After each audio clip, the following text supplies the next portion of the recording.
Carrington ടേണറിന്റെ മൂന്നാമത്തെ കഥയാണ് the man eaters of Ghori Valley. അദ്ദേഹത്തിന്റെ മനോഹരമായിട്ടുള്ള കഥകളിൽ ഒന്നും ആരാണ് കാരിങ്ടൺ ടേണർ എന്നുള്ള കാര്യമെല്ലാം ഈ പരമ്പരയിലെ ഒന്നാമത്തെ വീഡിയോയിൽ നമ്മൾ ഇതിനോടകം പറഞ്ഞിട്ടുള്ളതുകൊണ്ട് നേരെ കഥയിലേക്ക് കിടക്കാം.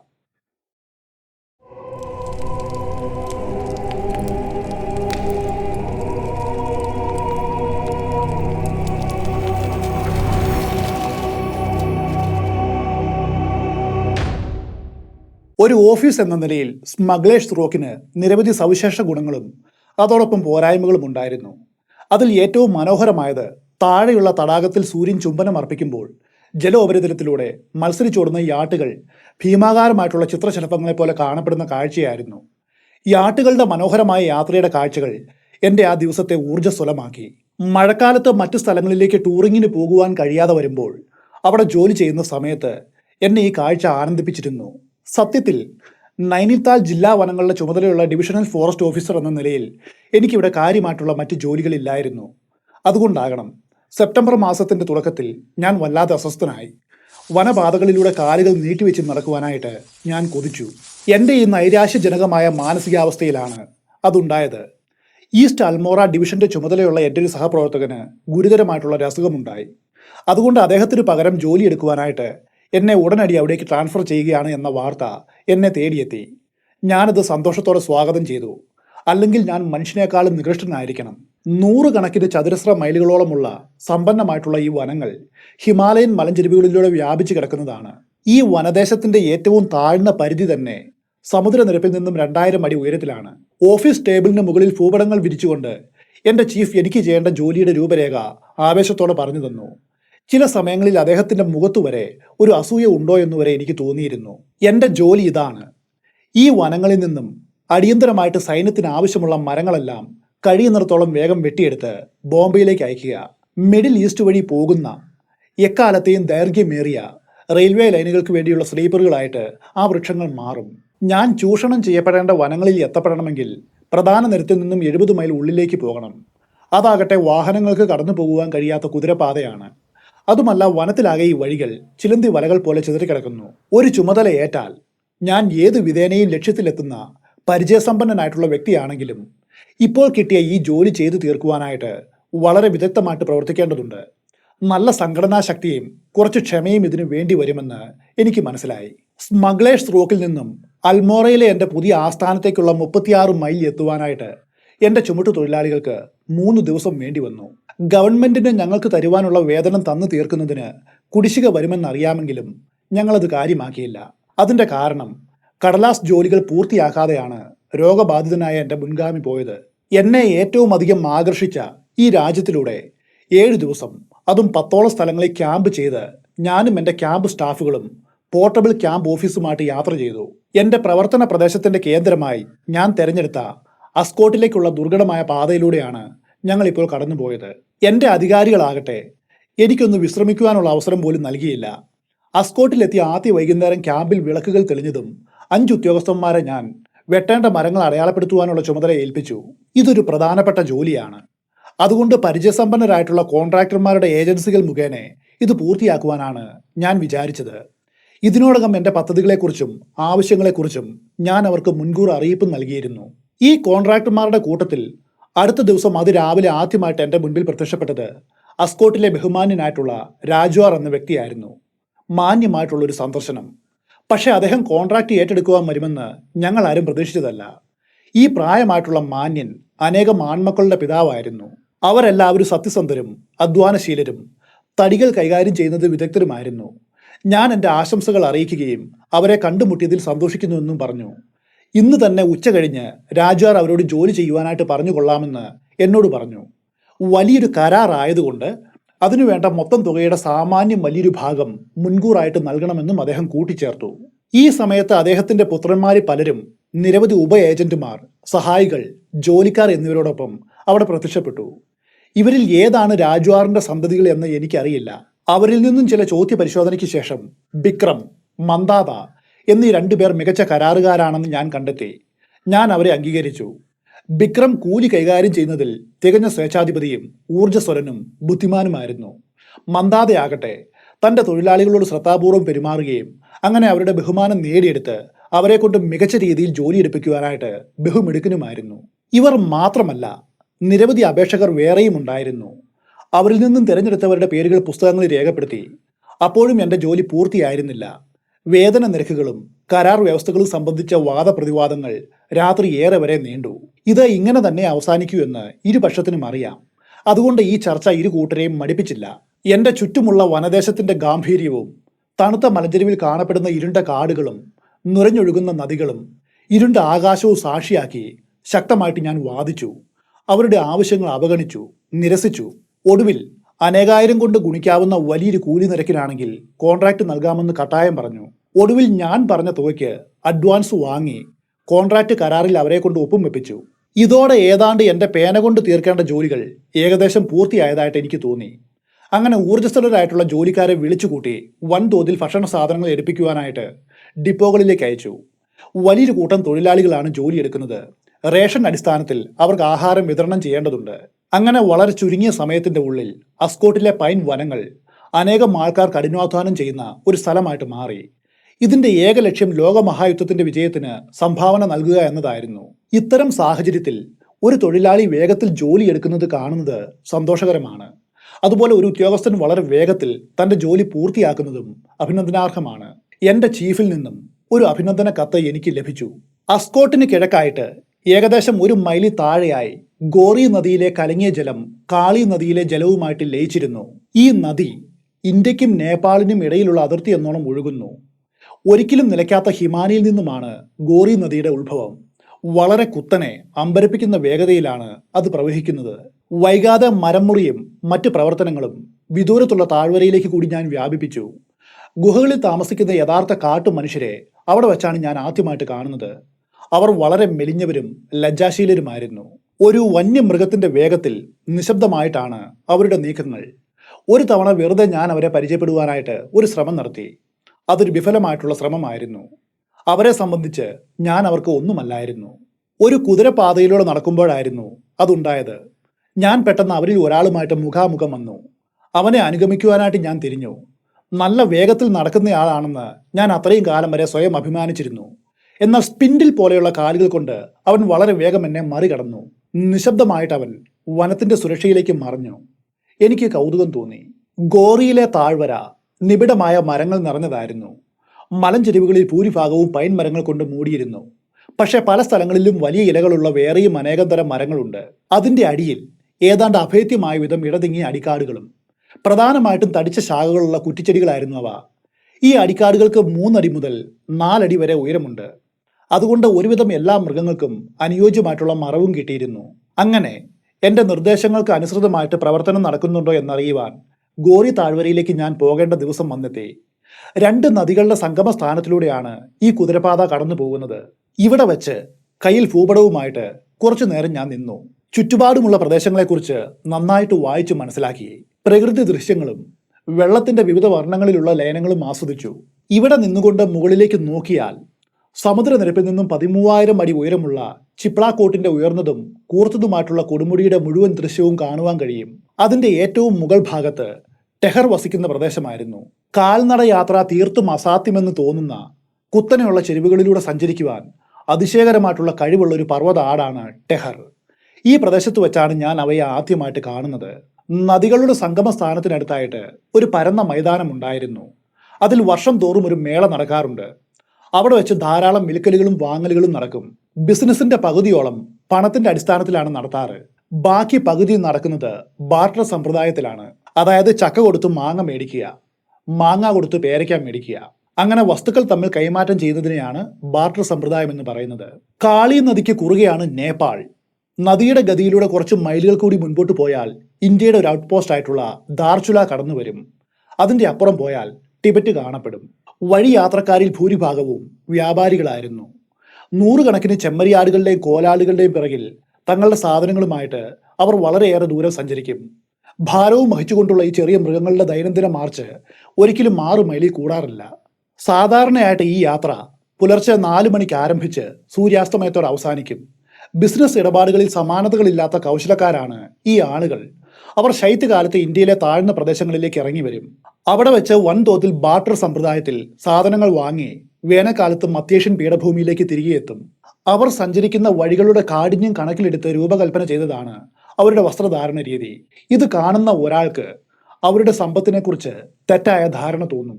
എങ്കിലും ഗുഹാ മനുഷ്യരെക്കാളും അവരെ സമീപിക്കുവാനായിട്ട് തീർച്ചയായിട്ടും എളുപ്പമാണ്. അവരുമായിട്ടുള്ള വ്യാപാരം വളരെ സൗഹൃദപരവും ആശയവിനിമയപരവുമാണെന്ന് ഞാൻ കണ്ടെത്തി. നദിയുടെ സംഗമസ്ഥാനത്ത് അന്വേഷണാത്മകമായിട്ട് ചെലവഴിച്ചതുകൊണ്ട് സമയം വളരെ വേഗം കടന്നുപോയി. ഗോറി താഴ്വര ആ സമയം ശബ്ദമുഖരിതമായിരുന്നു. നദിയുടെ ഇടത് കരയിലൂടെ ഏതാണ്ട് സമാന്തരമായിട്ട് കടന്നു പോകുന്ന ദുർഘടമായിട്ടുള്ള പാതയിലൂടെ ഞാൻ മുൻപോട്ട് പോയി. പക്ഷേ എൻ്റെ ക്യാമ്പിൽ എത്തുവാനായിട്ട് 1 മൈൽ മാത്രം ബാക്കിയുള്ളപ്പോൾ അടിക്കാട്ടിൽ നിന്നും ഒരു ശബ്ദം കേട്ടു. എൻ്റെ വലതുവശത്തു നിന്നും ഒരു ചലനം എൻ്റെ കണ്ണിൽപ്പെട്ടു. ഞാൻ അവിടെ തന്നെ നിന്നുകൊണ്ട് കാടിൻ്റെ ഉള്ളിലേക്ക് നോക്കി. 1-2 മിനിറ്റിന് ശേഷം എന്താണ് സംഭവിക്കുന്നത് എന്ന് എനിക്ക് മങ്ങിയ രീതിയിൽ കാണുവാൻ കഴിഞ്ഞു. ഇടതൂർന്ന കുറ്റിച്ചെടികൾക്കിടയിലൂടെ ആടിയുലഞ്ഞ് പ്രയാസപ്പെട്ട് ഒരു കൂട്ടം മനുഷ്യർ ഇറങ്ങി വരുന്നു. അവർ എന്താണ് ചെയ്യുന്നത് എന്ന് എനിക്ക് തിരിച്ചറിയുവാനായിട്ട് കഴിഞ്ഞില്ല. അടുത്തെത്തിയപ്പോൾ അവർ ഒരു നിശ്ചിത രീതിയിലാണ് സഞ്ചരിക്കുന്നത് എന്ന് തോന്നി. പാചക ആവശ്യങ്ങൾക്കായിട്ട് മുറിച്ചെടുത്ത ഒരു പഴയ തടിയാകും അവർ ചുമക്കുന്നത്. ഞാൻ എൻ്റെ ഒപ്പമുള്ള റേഞ്ചറോട് പറഞ്ഞു, ഇല്ല, അതൊരു തടിയല്ല, മറ്റെന്തോ ആണെന്ന് അദ്ദേഹം മറുപടിയും പറഞ്ഞു. ചിലപ്പോഴൊരു വേട്ടക്കാരൻ വെടിവെച്ച മാനായിരിക്കുമെന്ന് പറഞ്ഞ് ഞാൻ നിരീക്ഷണം തുടർന്നു. എന്നാൽ റേഞ്ചറിൽ നിന്നും മറുപടി ഒന്നും ഉണ്ടായില്ല.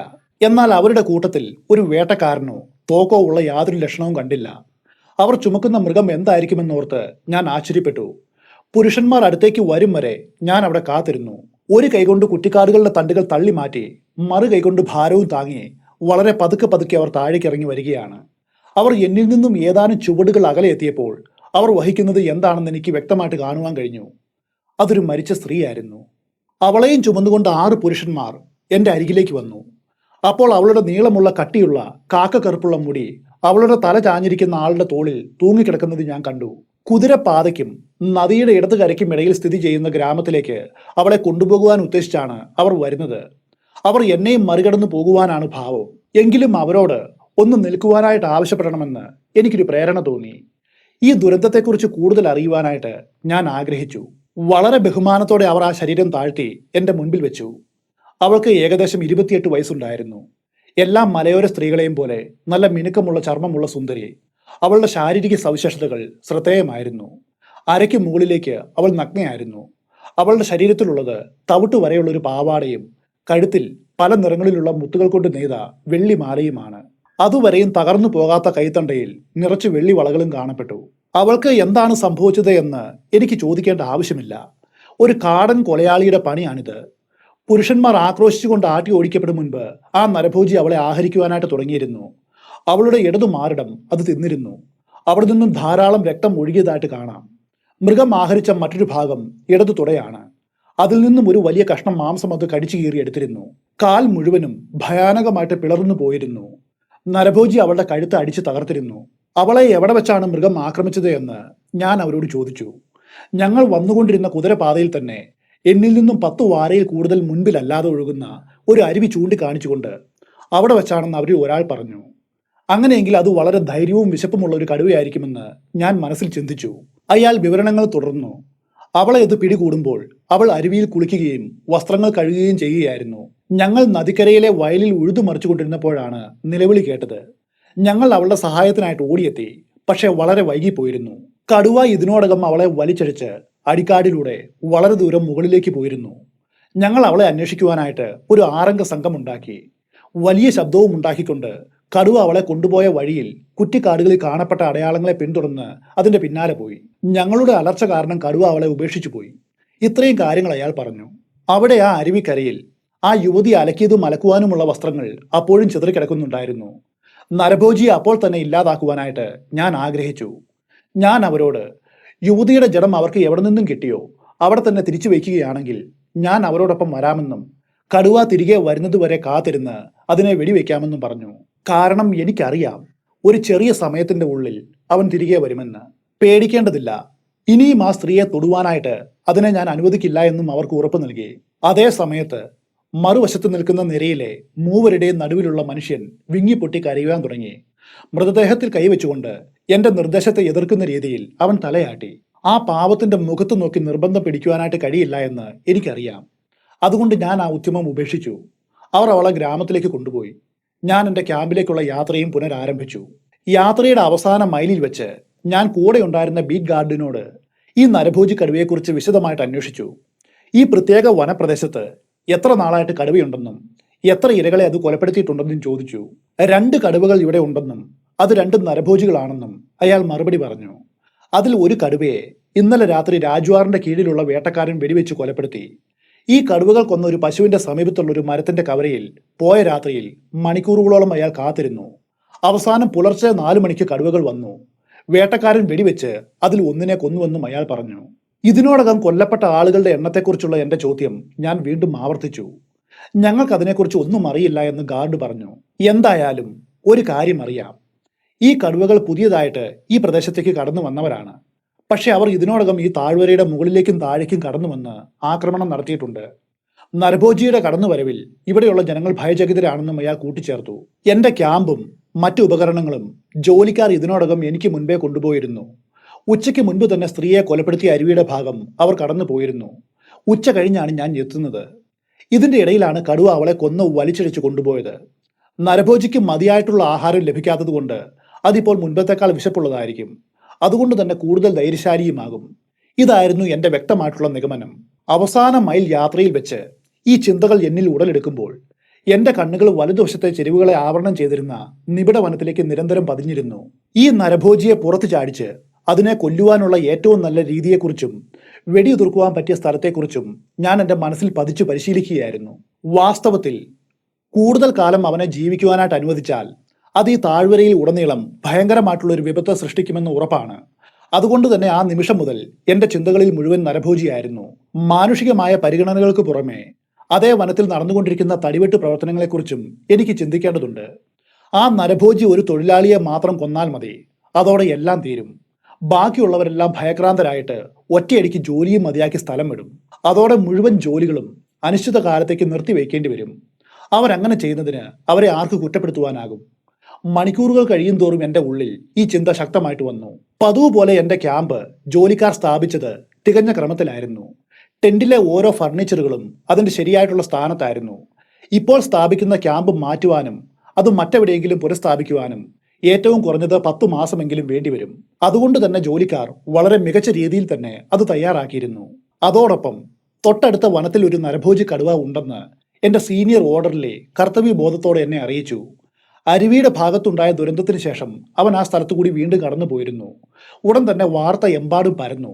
അപ്പോൾ ഞാൻ കണ്ട കാര്യങ്ങളുടെ വിശദമായിട്ടുള്ള വിവരണവും ഞാൻ അവന് നൽകി. സാർ, കൂടാരത്തിന്റെ വശങ്ങൾ ഞാൻ വളരെ സുരക്ഷിതമായിട്ട് ആഴത്തിൽ തന്നെ നിലത്ത് ഉറപ്പിച്ചിട്ടുണ്ട്. ആ കടുവ രാത്രിയിൽ അലഞ്ഞു തിരിഞ്ഞ് ഇവിടേക്ക് എത്തുമെന്ന് ആർക്ക് പറയുവാൻ കഴിയും? അവൻ എന്നോട് ചോദിച്ചു. അവന്റെ മുൻകരുതലിനെ ഞാൻ അഭിനന്ദിച്ചു. അന്ന് രാത്രി ഇരുട്ട് വീണതിന് തൊട്ടു പിന്നാലെ കാട്ടിൽ നിന്നും കടുവ ഉച്ചത്തിൽ അലറുന്നത് കേട്ടു. അവൻ യാത്രയിലായിരുന്നു.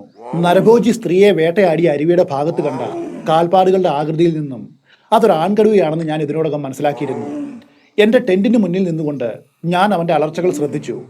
അവന്റെ അലർച്ചകൾ എന്നോട് പറഞ്ഞത് നരഭോജി തെക്ക് ദിശയിലേക്കാണ് ഇപ്പോൾ നടക്കുന്നത് എന്നാണ്. ഓരോ അലർച്ചയ്ക്കും ഇടയിലുള്ള ചെറിയ ഇടവേള കേട്ടപ്പോൾ അവൻ തന്റെ ഇണയെ അന്വേഷിക്കുകയാണെന്ന് മനസ്സിലായി. അവസാനത്തെ അവന്റെ സ്ഥാനം എൻ്റെ ക്യാമ്പിൽ നിന്ന് നോക്കിയാൽ കാണാവുന്ന ആ കുന്നിനും അപ്പുറമുള്ള മലയിടുക്കിലാണെന്ന് മനസ്സിലായി. എന്നുവെച്ചാൽ 1/4 മൈലിൽ കൂടുതൽ ദൂരെയല്ല അത്. പിന്നെ കൂടുതൽ വിളികളൊന്നും ഉണ്ടായില്ല. ചലിക്കുന്ന എന്തിനേയും പിന്തുടരുവാനും കൊല്ലുവാനും താൻ തയ്യാറാണെന്ന് അവന്റെ നിശബ്ദത പ്രഖ്യാപിച്ചു. ഞാൻ ആഹാരം കഴിച്ചു.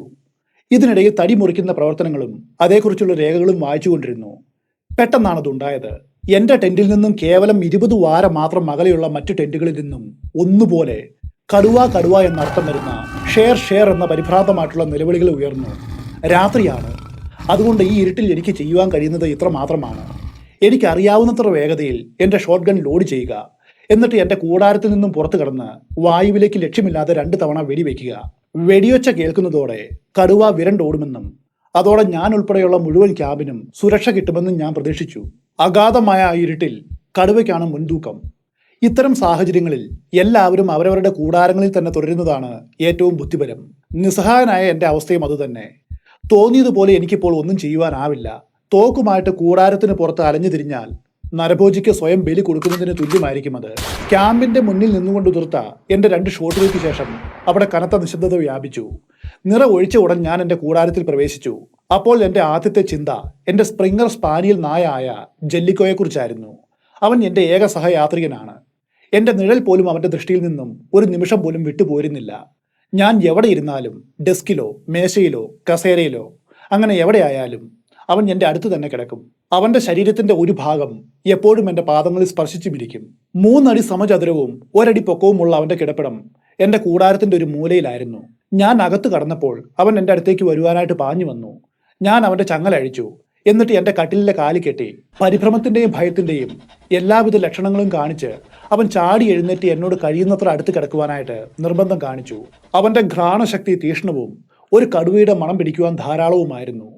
12 വർഷത്തെ വളരെ ചെറിയ ജീവിത പരിചയം മൂലം അവൻ ഇന്നേ വരെ ഒരു തെറ്റുവരുത്തിയതായിട്ട് എനിക്കറിയില്ല. ഇനിയെങ്കിലും എനിക്ക് ഉറങ്ങുവാൻ നിശബ്ദമായ ഒരു നല്ല രാത്രി ലഭിക്കുമെന്നാണ് ഞാൻ വിചാരിച്ചത്. എങ്കിലും ഈ സാഹചര്യത്തിൽ തുടർച്ചയായ ഒരു ഉറക്കം സാധിക്കുന്ന ഒന്നുമല്ല. എൻ്റെ കൈയോട് ചേർന്ന് കിടക്കുന്ന ജെല്ലിക്കോ ഇടയ്ക്കിടയ്ക്ക് മുരളുന്നുണ്ടായിരുന്നു. ആ കടുവ ഇവിടം വിട്ടു പോയിട്ടില്ലെന്ന് ആ സൂചന എന്നോട് പറഞ്ഞു. എന്തെങ്കിലും ആകട്ടെ, വരുവാൻ പോകുന്ന പ്രഭാതം പോയ രാത്രിയിലെ കഥകൾ മുഴുവൻ പറയുമെന്ന് എനിക്കറിയാം. ഞാൻ മയങ്ങാതിരിക്കുവാനായിട്ട് പരമാവധി ശ്രമിച്ചു. പക്ഷേ 30 വാരം മാത്രം അകലെയുള്ള ഗോറി നദിയുടെ കുതിച്ചൊഴുകുന്ന ശബ്ദവും വെള്ളത്തിൽ നിന്നുള്ള രൂക്ഷവും തുളച്ചു കയറുന്നതുമായിട്ടുള്ള സൾഫർ ഗന്ധവും എന്നെ ശ്വാസം മുട്ടിച്ചു. രൂക്ഷമായ ദുർഗന്ധം എൻ്റെ നാസാരന്ധ്രങ്ങളെ ആക്രമിക്കുന്നത് തടയുവാൻ എനിക്ക് എത്ര നേരം മുഖം മറച്ച് കിടക്കുവാൻ കഴിയും? രൂക്ഷമായ ഗന്ധം കാരണമോ അതോ മുഖം മൂടി ശ്വാസം മുട്ടിക്കിടന്നതുകൊണ്ടോ എന്തെന്നറിയില്ല.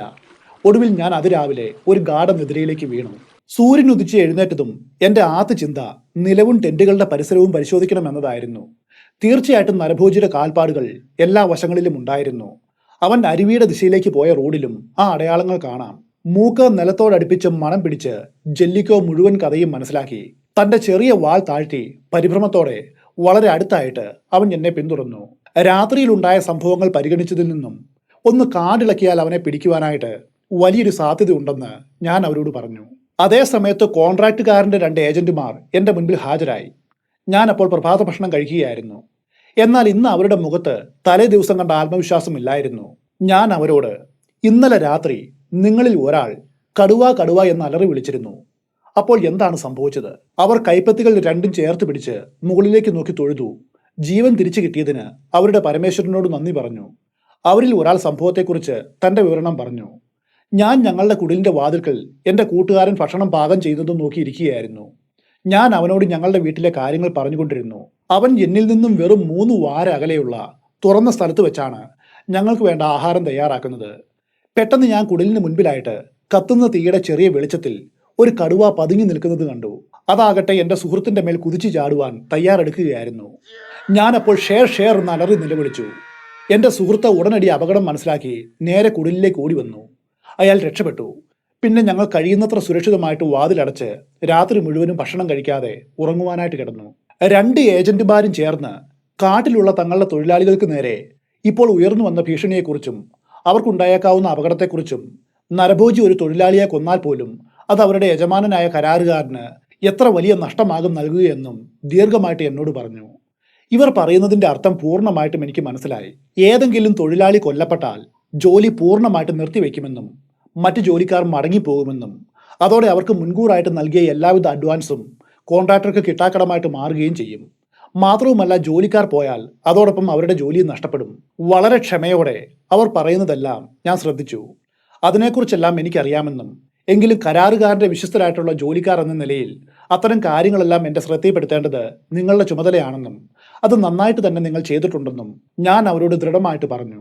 അങ്ങനെ ഞങ്ങളുടെ സംഭാഷണം അവസാനിച്ചപ്പോൾ കരാറുകാരൻ വിയർത്തു കുളിച്ച് ചെറിയ തരത്തിലുള്ള ഒരു കുതിരപ്പുറത്ത് കയറി അവിടെ എത്തി. അയൽ ഗ്രാമങ്ങളിൽ നിന്നും ഏതാനും മൈലുകൾ മാത്രം അകലെയുള്ള നേപ്പാളിൽ പോയി ആഹാര സാധനങ്ങൾ വാങ്ങുന്ന തിരക്കിലായിരുന്നു അദ്ദേഹം.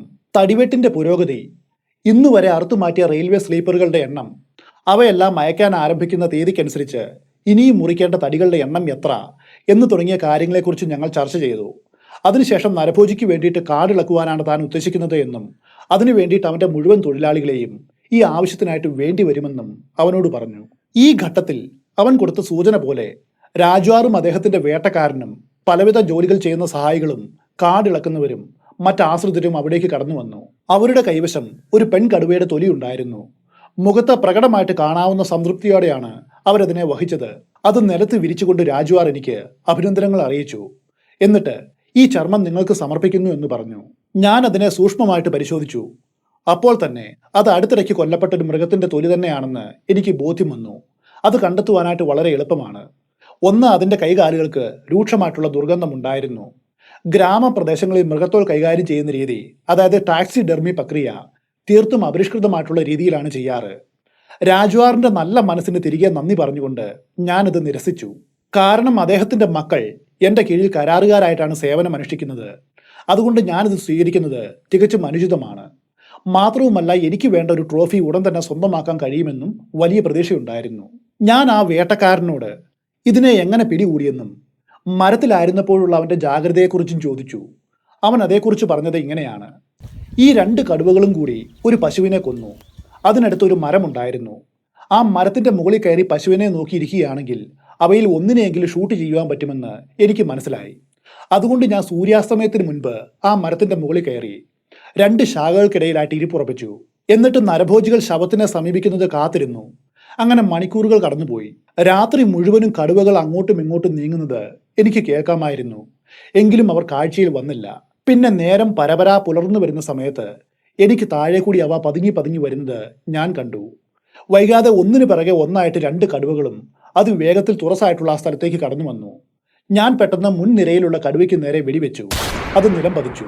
മറ്റേത് തിരിഞ്ഞെവിടെയോ അപ്രത്യക്ഷമായി. ഗ്രാമവാസികളെ വിളിക്കുവാനായിട്ട് സൂര്യോദയം വരെ ആ മരത്തിൽ കാത്തിരുന്നു. 9 മണിക്കൂറാണ് ഞാൻ ആ മരത്തിൽ ചെലവഴിച്ചത്. മരത്തിൽ നിന്നും ഇറങ്ങും മുൻപ് കടുവ ചത്തുവെന്ന് ഉറപ്പാക്കുവാനായിട്ട് ഞാൻ പശുവിന്റെ സമീപത്ത് കിടന്ന കടുവയിലേക്ക് വീണ്ടും വെടിവെച്ചു. അപ്പോൾ ഗ്രാമവാസികൾ വെടിവെച്ച കേട്ട് ഒരു വലിയ കൂട്ടമായിട്ട് അവിടേക്ക് എത്തി. ഞങ്ങൾക്കെല്ലാം സന്തോഷമായി. അതിനുശേഷം സന്തോഷം നിറഞ്ഞൊരു പുഞ്ചിരിയോടെ അയാൾ കൂട്ടിച്ചേർത്തു: രാജ്വാർ എനിക്ക് 3 രൂപ ഇതിനു വേണ്ടിയിട്ട് പ്രതിഫലം തന്നു. എനിക്കതിന്റെ സൂചന മനസ്സിലായി. താൻ എന്തിനും കൂടെയുണ്ടെന്നൊരു നിശബ്ദ പ്രസ്താവനയായിരുന്നു അത്. അപ്പോൾ സമയം ഏകദേശം 9:30 അടുത്തിരുന്നു. എല്ലാവരും പ്രഭാത ഭക്ഷണം കഴിച്ചു. കഴിയാവുന്നത്ര പുരുഷന്മാരായ തൊഴിലാളികളെ ഞങ്ങൾ വിളിച്ചുകൂട്ടി. കോൺട്രാക്ടർമാരുടെ മുഴുവൻ തൊഴിലാളികളും അപ്പോഴവിടെ സന്നിഹിതരായിരുന്നു. അവർ മൊത്തത്തിൽ ഗ്രാമവാസികൾ ഉൾപ്പെടെ 80ഓളം പേരുണ്ട്. വനത്തിലേക്ക് നോക്കിക്കൊണ്ട് ഞാൻ എൻ്റെ പ്ലാൻ വിശദീകരിച്ചു. എല്ലാവിധ നിർദ്ദേശങ്ങളും നൽകി. കാട് ഒരു തുറന്ന പുസ്തകം പോലെ ഞങ്ങളുടെ മുൻപിൽ കിടക്കുന്നതുകൊണ്ട് ഓരോരുത്തരും എന്താണ് ചെയ്യേണ്ടത് എന്ന് ആരെയും പറഞ്ഞു മനസ്സിലാക്കുവാനായിട്ട് യാതൊരു ബുദ്ധിമുട്ടും ഉണ്ടായില്ല. ചിപ്പളക്കോട്ട് കൊടുമുടിയിൽ നിന്നും തെക്കോട്ട് നീങ്ങുന്ന പർവ്വത ശിഖരത്തിന്റെ ഏറ്റവും ഉയർന്ന ഭാഗത്തു നിന്നും ആരംഭിക്കുന്ന വനം പടിഞ്ഞാറൻ വശത്തുള്ള ഒരു ചെരുവിനെ മൂടിയാണ് പോകുന്നത്. നല്ല ജലമുള്ള ഒരു അരുവി പർവ്വത ശിഖരത്തിന് തൊട്ടു താഴെ നിന്നും ആരംഭിച്ച് ഗോറി നദിയിലേക്ക് ഒഴുകിയെത്തിയിരുന്നു. ഈ നദി ആ പ്രദേശത്തെ വ്യക്തമായിട്ടും 2 ഭാഗങ്ങളായിട്ട് വേർതിരിച്ചിരുന്നു. തോടിന്റെ ഇരുവശവും കാടാണ്. ആ കാടിന്റെ ഏറ്റവും നിബിഡമായ ഭാഗത്താണ് നരഭോജി കാണപ്പെടുവാനായിട്ട് സാധ്യതയുള്ളത്. അങ്ങനെ ഞാൻ നിഗമനം ചെയ്തു. അതൊരു യുക്തിപരമായിട്ടുള്ള കണക്കുകൂട്ടലായിട്ട് എനിക്കപ്പോൾ തോന്നി. നിബിഡമായ ആ പ്രത്യേക വനഭാഗം ഞങ്ങളുടെ ടെന്റുകളിൽ നിന്നും നോക്കിയാൽ കാണുവാനും പറ്റും. അതും വലിയ പ്രതീക്ഷകൾ നൽകി. കഴിഞ്ഞ ദിവസം സായാഹ്നത്തിന് മുൻപ് കടുവ വിളിക്കുവാൻ തുടങ്ങിയ കാര്യം ഞാൻ പറഞ്ഞല്ലോ. അതിന്റെ വിളി ആരംഭിച്ചത് ഇവിടെ നിന്നുമായിരുന്നു. പക്ഷെ അവൻ അവിടെ തന്നെ ഉണ്ടാകുമെന്ന കാര്യത്തിൽ പൂർണ്ണമായിട്ടും എനിക്കോ ആർക്കോ യാതൊരു ഉറപ്പും പറയുവാനാകില്ല. പ്രാഥമിക സർവേ പ്രകാരം നോക്കുകയാണെങ്കിൽ വിജയിക്കുവാനുള്ള ഞങ്ങളുടെ ഏറ്റവും നല്ല സാധ്യത നിബിഡമായ വനപ്രദേശത്തിന് ചുറ്റുമുള്ള പല ഭാഗങ്ങളിൽ നിന്നും ആളുകൾ ക്രമാനുഗതമായിട്ട് വളഞ്ഞ് കാടിളക്കുക എന്നതാണ്. കാടിളക്കുന്ന ജോലിക്കാരിൽ പലരുടെയും കൈകളിൽ കോടാലി ഉണ്ടായിരുന്നു. ചിലർ പഴയ കുന്തങ്ങൾ വഹിച്ചു. ഭൂരിപക്ഷം പേരും നീണ്ട മുളം തണ്ടുകൾ എടുത്തിരുന്നു. അവർ ആഹ്ലാദഭരിതരും നിശ്ചയദാർഢ്യമുള്ളവരുമാണ്. പക്ഷെ അവരുടെ ഇടയിൽ കാണപ്പെട്ട ഒരാൾ ഒഴികെ, അയാൾ നരഭോജിയാൽ കൊല്ലപ്പെട്ട സ്ത്രീയുടെ ഭർത്താവായിരുന്നു. അയാൾ മാത്രം നഷ്ടബോധത്തോടെ ആക്രമണോത്സുകനല്ലാതെയാണ് നടക്കുന്നത് എന്ന് ഞാൻ ശ്രദ്ധിച്ചു. വനത്തിന്റെ നിബിഡമായ ഭാഗത്തിന് താഴെയായിട്ട് കാണുന്ന മലയിടുക്കിലൂടെ മലയുടെ പകുതിയോളം മുകളിലേക്ക് പോകണമെന്ന് ഞാൻ റേഞ്ചറോട് പറഞ്ഞു.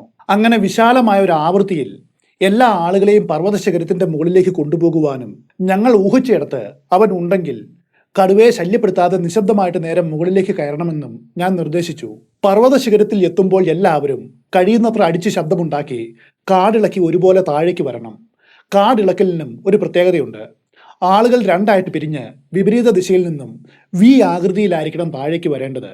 മുകളിലേക്കോ വശങ്ങളിലേക്കോ പോകാതെ കടുവയെ ആ നിബിഡ വനത്തിൽ തന്നെ നിലനിർത്തുവാനായിട്ട് കഴിയുമെന്നതാണ് ഇതിന്റെ ഗുണം. എല്ലാവരും പർവ്വത ശിഖരത്തിൽ എത്തിയാലുടൻ അടിച്ച് ശബ്ദമുണ്ടാക്കണം.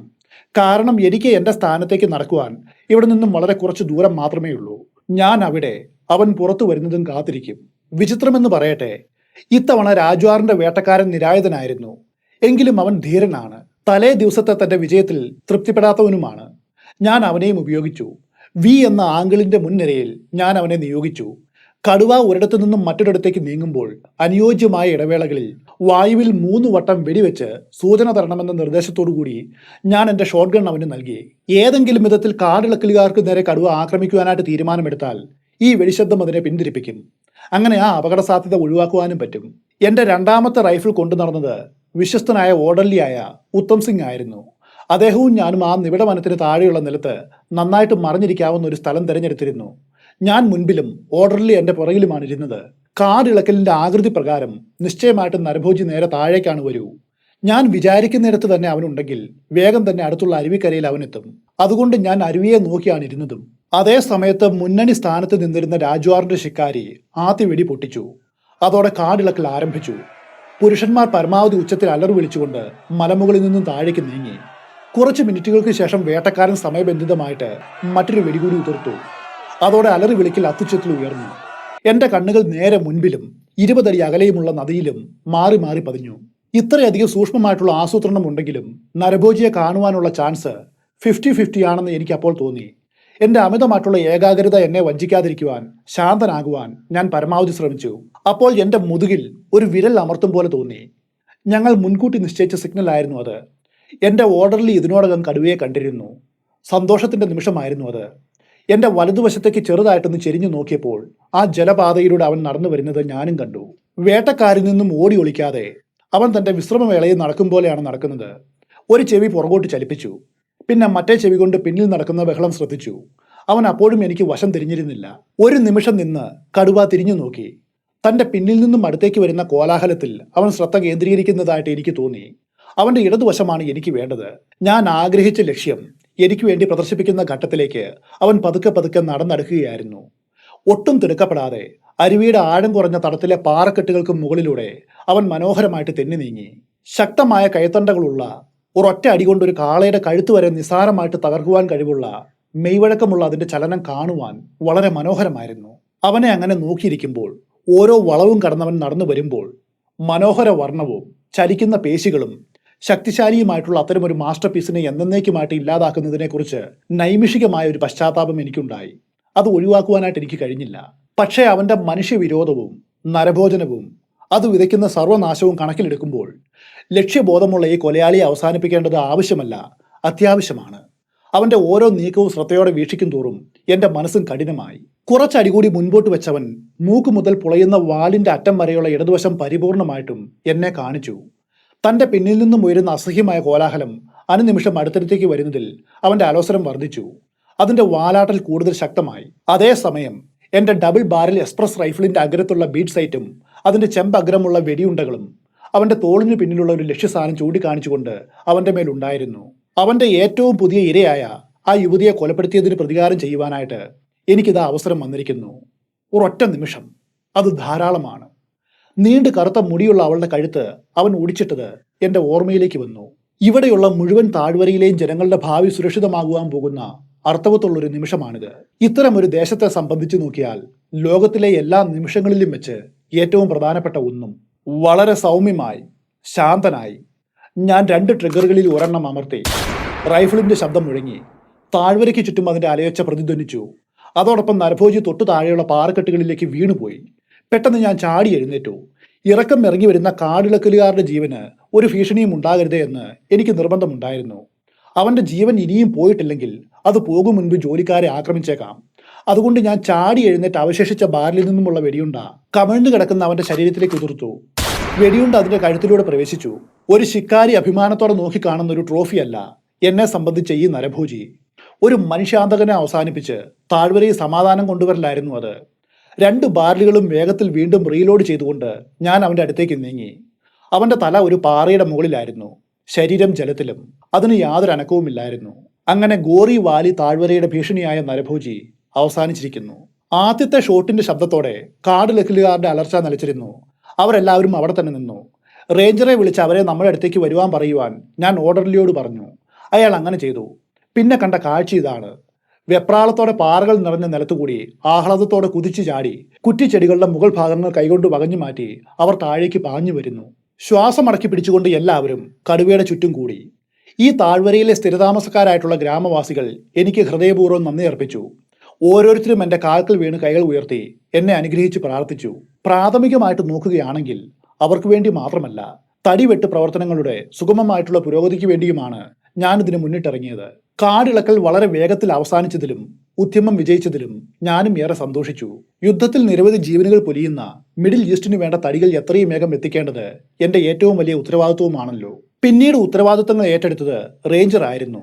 സമയം കളയാതെ അയാൾ ചുമട്ടുകാർക്ക് വേണ്ട നിർദ്ദേശങ്ങൾ നൽകി.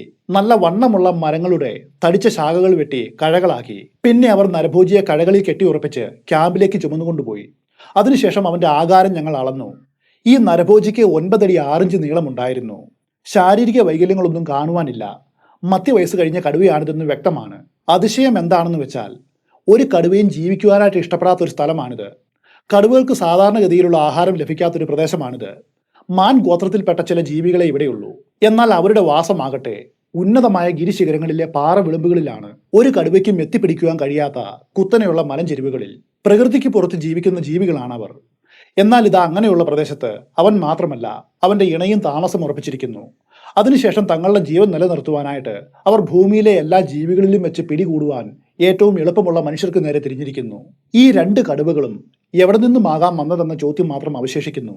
ബ്രിട്ടീഷ് പ്രദേശത്തുള്ള കടുവകളുടെ സ്വാഭാവിക വിഹാര കേന്ദ്രങ്ങളും പ്രജനന കേന്ദ്രങ്ങളും ഇവിടെ നിന്നും 100 മൈലിലധികം അകലെയുള്ള ഉപമലഞ്ചെരിവുകളിലും തെരായ് വനങ്ങളിലുമാണ്. ഒരു പക്ഷേ ചെറുപ്പക്കാരായ കടുവകളാൽ ആട്ടി ഓടിക്കപ്പെട്ട ഈ ജോഡി കാളി നദിക്ക് അപ്പുറമുള്ള നേപ്പാൾ വനങ്ങളിൽ നിന്നും ഗതികെട്ടുവന്ന കുടിയേറ്റക്കാരായിരിക്കാം.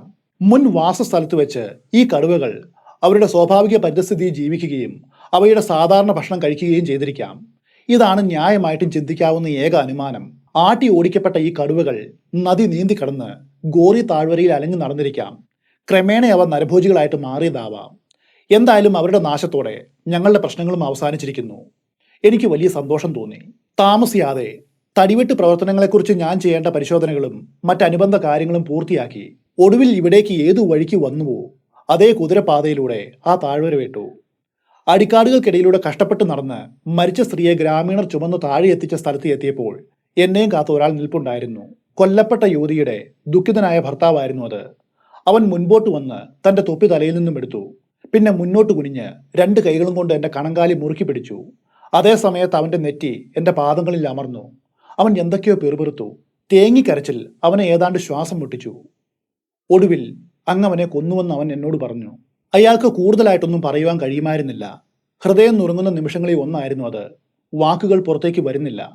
അവൻ കണ്ണീരോടെ എന്നെ നോക്കി. എനിക്കും ഒന്നും തന്നെ പറയുവാനായിട്ടുണ്ടായിരുന്നില്ല. സഹതാപത്തിന്റെ സൂചകമായിട്ട് ഞാൻ അവന്റെ തോളിൽ കൈകൾ വെച്ചു. പിന്നെ അവനെയും വിട്ട് പതിയെ നടന്നകന്നു. ഏകദേശം 30 മീറ്റർ പോയപ്പോൾ ഞാൻ തിരിഞ്ഞു നോക്കി. അവൻ അപ്പോഴും അവിടെ നിൽക്കുകയാണ്. 2 കൈകളും കൂപ്പി എന്നെ നോക്കുന്നു. ഒരു നരഭോജി അവന്റെ വീടിന്റെ സന്തോഷം എന്നേക്കുമായിട്ട് അതിക്രൂരമായിട്ട് തല്ലിക്കെടുത്തി. ഏകാഗിയും ദുഃഖാർത്ഥനുമായിട്ടുള്ള ആ മനുഷ്യനോട് എനിക്ക് വലിയ സഹതാപം തോന്നി. ഗോറി വാലിയിലെ നരഭോജികൾ എന്ന കഥ ഇവിടെ തീരുന്നു.